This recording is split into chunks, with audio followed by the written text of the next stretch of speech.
Hello and welcome to the fourth of the Heroides, Ovid's poems from women who have been abandoned by or are trying to make contact with their menfolk. This letter comes from Phaedra, who is the daughter of King Minos and Queen Pasiphae of Crete. She is the sister, therefore, of Asterion. We know him better as the Minotaur, and also the sister of Ariadne, who famously helps Theseus to kill the Minotaur and escape from the labyrinth.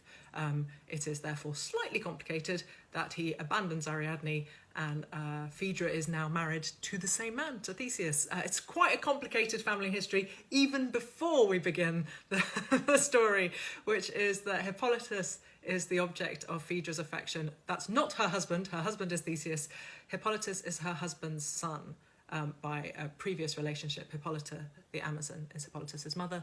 And so Phaedra has conceived an extremely inappropriate passion for her stepson. I guess we could call it incestuous. They aren't related by blood, but certainly it's socially incestuous, we might say.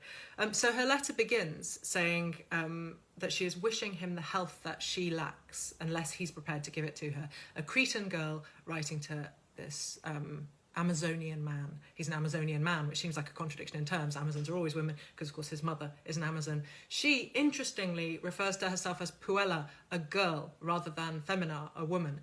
And so what she wants here is to elide the age gap between them. Now, we don't actually know how big an age gap that would be. Lots of commentators in the past have said, look at this delusional middle-aged woman. But she's the younger sister of Ariadne, and Ariadne was one of Theseus's earlier conquests. And then also he has his relationship with Hippolyta and a bunch of others besides, by the way. I refer you to Plutarch, who is quite snarky about Theseus's many and dubious encounters with women. And so she could easily be quite similar in age to Hippolytus. She is obviously the mother of children, but that could still only put her in her early to mid-20s. So she may still feel a bit like a puella, but perhaps there's a little bit of optimism in play here, let's say, tactfully. Whatever I put, she says, could you read it? Could you read it through? What harm could a letter do? She says to him. Now, this is a really interesting point because people reading this poem in ancient Rome would probably know the story of Euripides' play Hippolytus, which is reworked by, for example, Racine for us later audiences as Phaedra. But for Euripides, the focus is on Hippolytus, the stepson in this story. And in that, Hippolytus is killed by a letter. Phaedra hangs herself because she's rejected by Hippolytus in a really brutal way. She hangs herself, but she does something absolutely unforgivable. She leaves behind a letter in which she says that he has raped her, and it is not true. And he's cursed by his father, by Theseus, and a bull rises from the sea and obliterates him. And so when she says at the very start of this Ovid poem, what harm could a letter do? Ovid's audience is going, well, quite a lot, actually. Quite a bit of harm, since you mention it. But she's being very pretend naive, let's say, a little disingenuous. The letter is a masterclass in rhetorical persuasion. Phaedra is trying really hard to persuade this man who isn't interested in her into bed. That is always a recipe for success. No, of course, I'm joking. Lines 11 and 12, she says, whatever love orders, we can't ignore it. She says, love even rules over the gods. This is the exact argument that the nurse makes in Euripides' play to Phaedra. When Phaedra says, I'm dying because of a wound of love, then the nurse says, well, just succumb. Even the gods are ruled by love. Very, very persuasive, very dubious argument. And she is maybe a little bit older than Hippolytus, because she then goes on to say that love which comes later is more serious. She says, I'm burning inside, urimor intus, she says. And then she repeats it. The next line begins with the same word, urimor, I'm burning. She says, I am nursing a hidden wound in my breast. This hurts, this love. This isn't a fun passion. It's miserable. And she keeps trying to make them an item, even without dealing with the issue of sex, which she also mentions, I might add. But she keeps trying to bind them together in different ways. Et pariter nostrum fiat uteque nocens, she says, line 28. Let's both be equally guilty. Well, that escalated fast, as I believe the young people say. There's a magnificently Ovidian flourish next at line 35. She says, oh, if Juno let me have her husband and brother, I'd still prefer Hippolytus to Jupiter. Isn't that magnificent? It's like, I would prefer you to the king of the gods. How flattering. Also, did I mention that the king and queen of the gods are siblings? Incest is fine. It's the subtext that she's gone with there. Well done, Phaedra. Nicely done.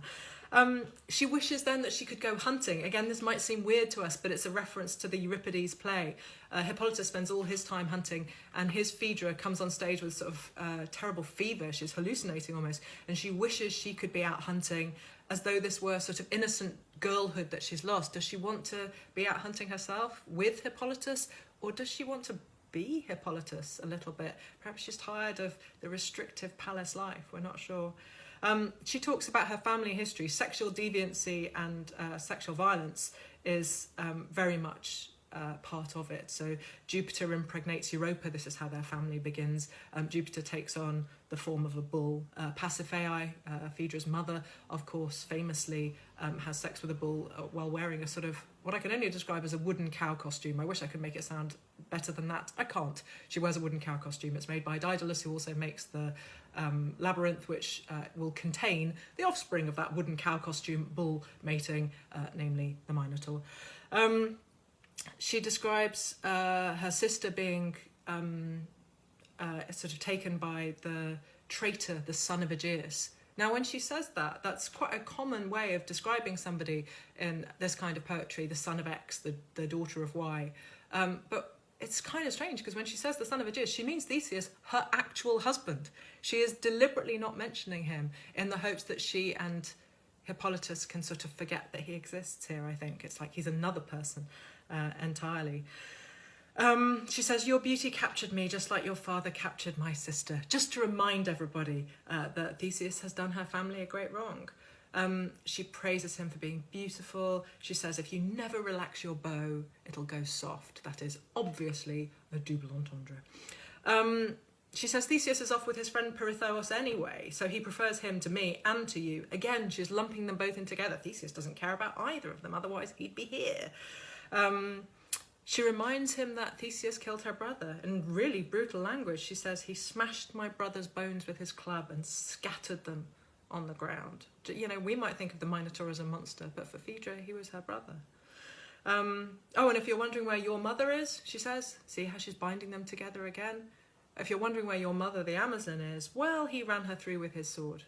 Just to remind us that Theseus has an incredibly violent history against both of these people, Phaedra and Hippolytus. And then she goes for a more sort of sneaky rhetorical device. Jupiter made the rule, she said, that whatever pleases us is what's right. That's the morally right thing to do. Well, did he now? And then she turns to appearances. She says, you already have to kiss me in public. You've done it before. You can keep doing it. It'll be fine. What an excellent idea. What could possibly go wrong? I'm not too proud to beg, she says. I'll go down on my knees if I have to. You can insert your own subtext there. Obviously, that's fine. She says it's too late for modesty. I think we can all agree that's true. She reminds him that she is Cretan royalty. She comes with a very large dowry, so it'd be a good match for him, if only she weren't married to his dad. I know you hate girls, she says, right at the end, but why don't you quench your thirst with a wave? That would also be a double entendre, is all I have to say to you. It's an extraordinary poem, one which makes this woman who wants something so deviant seem so ostensibly reasonable, and all the while using arguments which are really plausible and essentially wrong. It's just an incredible piece of writing. Join me again next time, please, for number 5, which is Oenone to Paris. Remember how when Paris and Helen elope, they leave behind her husband Menelaus? Did you know they also left behind his wife? Well, she knows. See you next time. Bye.